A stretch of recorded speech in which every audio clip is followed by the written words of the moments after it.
Hordoftoota Oromoo Samsung akkam jirtan? Moobaayilii keessan yeroo garaagaraatti chaarjii daddaftee fixuudhaan isin rakkisaa jirti? Akkas taanaan viidiyoo kana keessatti furmaata tokko qabannee dhufnee jirra. Amma xumura viidiyoo kanaatti obsaan faana turaa isiniin jedha. Ana maaliifudha? Chaanaalii kan koo liinkii description irratti isiniif barreessaa deemuudhaan subscribe gochuu hin dagatinaa.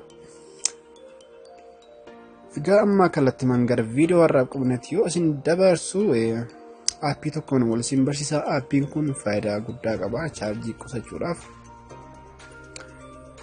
Chaarjiin keessan isiniif to'ata jechuudha. Akkamitti isiniif to'ata akka jedhu immoo aappoonni garaagaraa hin jiranii nuti osoo ittiin fayyadamin baakgiraawundii irratti ufumaan kanneen chaarjii yookiin baatirii moobaayila keenyaa fayyadaman jechuudha. Aappiin kun immoo appota yookiin wantoota osoo ittiin fayyadamin baakgiraawundii irra taa'anii chaarjii yookiin baatirii moobaayilii keenyaa jalaa fixan isaniin ittisuudhaaf yookiin to'achuudhaaf kan nu tajaajiludha jechuudha. Iddoo aappicha buufattan immoo description irra isiniif kaa'ee jira. Irra deemuudhaan bantanii gaafa description linkicha bantan linkicha haala kanaan isiniif banama jechuudha. Nuti immoo iddoo download greenify jedhu kanarratti tuqna. Aappichi kun sekondii 10 booda moobaayila keenya irratti download nuuf ta'a. Hamma sekondii 10 obsaan eegnaa jechuudha.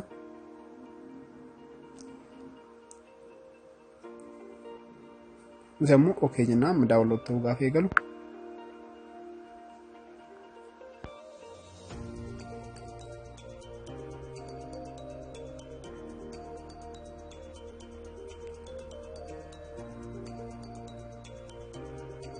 Amma download ta'uuf xiqqoo tura. Amma immoo download ta'ee dhumtee jira. Open jenna.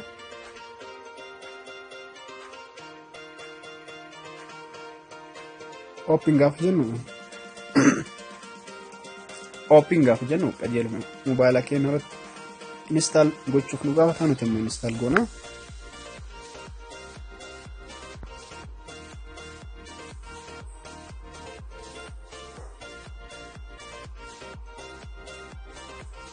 Install amma nuuf ta'uu xiqqoo si obsaan eegna. Amma install ta'ee jira. Open makeetu kan tuqna. Ergas booda next dha fuulli jalqaba nuuf banamu kana waan fakkaatu next goona. Amma immoo my device is not routed. Moobaayiliin keenya root ta'uu fi ta'uu dhabuu isaa nu hima. Nuti amma moobaayiliin kun root waan taaneef my device not routed isa jedhu filadhaa. Yoo root keessan root ta'ee jiraate immoo my device root kan jedhu lammataa kana filattanii root ta'uu fi ta'uu dhabuu isaa yoo hin beekne ta'e immoo amma tishuudha isa jedhu filattanii ammoo kiyya root waan taaneef my device is not rooted kan jedhu filadhee jira. Booda irratti next godha. Amma iddoo kanatti ammoo eeyyama nu gaafata. Eeyyama kana kennuufii qabna jechuudha. Grant permission kan jedhu kana irratti tuqna.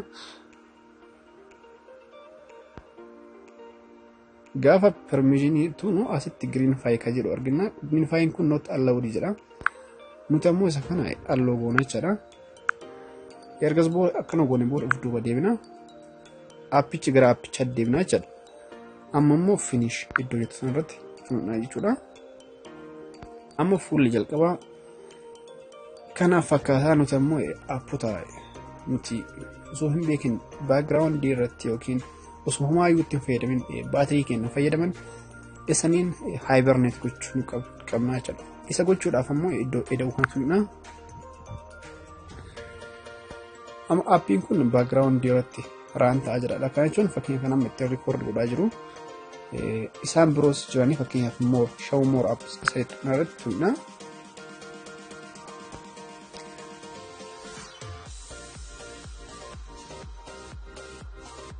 Amma aappota keenya hundumaayyuu select gochuudhaan hundumaa isaaniitu jechuudha. Haala kanaan select gochuudhaan iddoo right kan tuqnaa jechuudha. Gaafa tuqnu aappoonni kunniin hundinuu hibernate ta'anii jiran jechuudha. Baakgiraawundii irratti eeyyama kennaan alatti hin deeman jechuudha. Haala kanaanidha jechuudha. Aappota osoo nuti hin beekne baatirii keenya eeyyama kennaan alatti fayyadamuudhaan chaarjii moobaayilii keenyaa daddafanii akka nu jalaa fixan godhan haala kanaan to'annaa jechaadha. Aappicha kana yoo jaalattan liinkii irra deemuudhaan descriptionii boksii keessaa gara deemuudhaan buufachuudhaan itti fayyadamuu dandeessanii. Chaanaalii kan koo gubbaas viidiyooleen akkanaa hedduutu jiru. Chaanaalii kan koo subscribe gochuu hin dagatinaa isiniin jedha. Waan hordoftaniif turtii gaarii nagaatti.